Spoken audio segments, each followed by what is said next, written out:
Chapter 29. So Jacob went on his journey, and came to the land of the people of the east. And he looked, and saw a well in the field, and behold, there were 3 flocks of sheep lying by it, for out of that well they watered the flocks. A large stone was on the well's mouth. Now all the flocks would be gathered there, and they would roll the stone from the well's mouth, water the sheep, and put the stone back in its place on the well's mouth. And Jacob said to them, My brethren, where are you from? And they said, We are from Haran.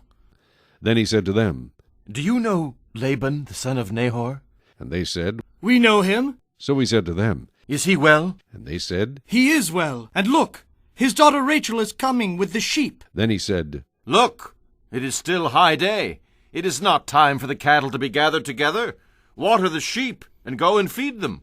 But they said, We cannot until all the flocks are gathered together, and they have rolled the stone from the well's mouth. Then we water the sheep.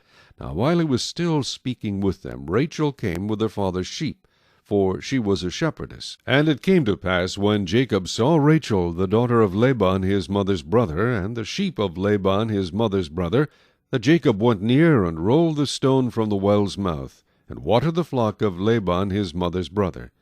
Then Jacob kissed Rachel, and lifted up his voice, and wept.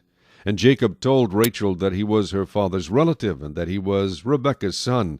So she ran and told her father. Then it came to pass, when Laban heard the report about Jacob his sister's son, that he ran to meet him, and embraced him, and kissed him, and brought him to his house.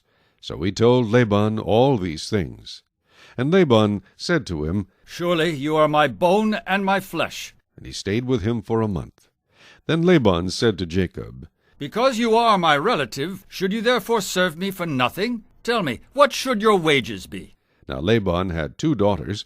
The name of the elder was Leah, and the name of the younger was Rachel. Leah's eyes were delicate, but Rachel was beautiful of form and appearance. Now Jacob loved Rachel, so he said, I will serve you 7 years for Rachel, your younger daughter. And Laban said, It is better that I give her to you than that I should give her to another man. Stay with me.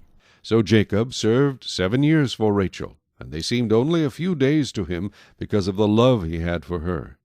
Then Jacob said to Laban, Give me my wife, for my days are fulfilled that I may go into her.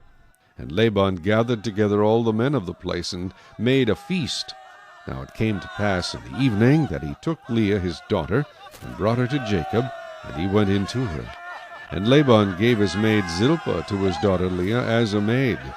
So it came to pass in the morning that, behold, it was Leah. And he said to Laban, What is this you have done to me? Was it not for Rachel that I served you? Why then have you deceived me? And Laban said, It must not be done so in our country, to give the younger before the firstborn. Fulfill her week, and we will give you this one also for the service which you will serve with me still another 7 years.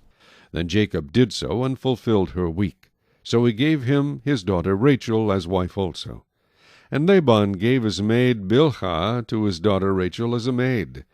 Then Jacob also went in to Rachel, and he also loved Rachel more than Leah.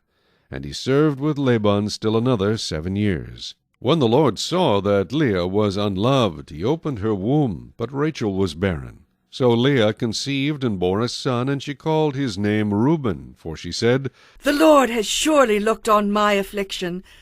Now, therefore, my husband will love me. Then she conceived again, and bore a son, and said, Because the Lord has heard that I am unloved, he has therefore given me this son also. And she called his name Simeon. She conceived again, and bore a son, and said, Now this time my husband will become attached to me, because I have borne him 3 sons. Therefore his name was called Levi.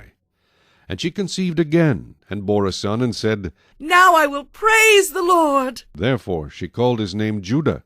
Then she stopped bearing.